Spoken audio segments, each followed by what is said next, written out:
I don't want to crack on any other golf instructors, but I do want to help you, and I do want to help the evolution of the understanding of the golf swing.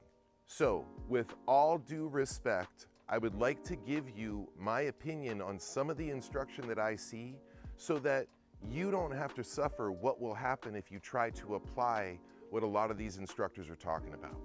Now, I see a lot of instructors talking about using ground force and doing a lot of the drills that you're seeing right here.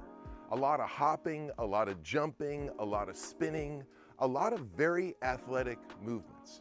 Now, if that's what's required for you to play good golf, 75% of the population is not going to be able to play good golf.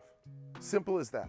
Because that is something that is extremely athletic, and fortunately, it's just not necessary. That is not required for you to be able to play good golf. If you just think about it from the idea of we got to hit a ball that is not moving to a very precise target that is guarded by hazards. Well, if you got to hop around and jump around like that to be able to hit the ball, it's going to be hard to be consistent. But if you could stay still, if you could keep your weight still, it should be clear to you that consistency would be the first thing that you get a lock on.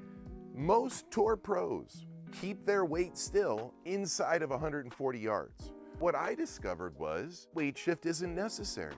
And it's something that I teach my students, and they get really remarkable results, and they produce really athletic swings.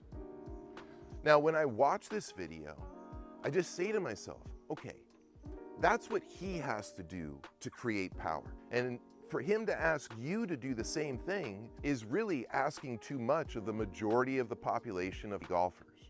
And fortunately, you don't need to do that. He's only doing that because he didn't figure out how to create power by staying still. And here's the thing about it. There are three ways to set up. You could set up neutral where your body is level. You could set up closed where your body is closed to the target. Or you could set up open where your body is open to the target. That's it. Some version of those three positions are the only options you have in the setup. Well, if you keep your weight still, you have to set up closed. If you set up neutral or open, there's no power in it. There's no value in it. You won't find near the dynamic capacity that you will when you're closed. So when an instructor says, hey, if you keep your weight still, it's a bad thing, and I need you to shift around to use ground forces to hit the ball, they just haven't discovered that if you set closed, you can keep your weight still. If you have a shallow swing path, you can keep your weight still and create an immense amount of power, a lot of control, and a great ease of performance.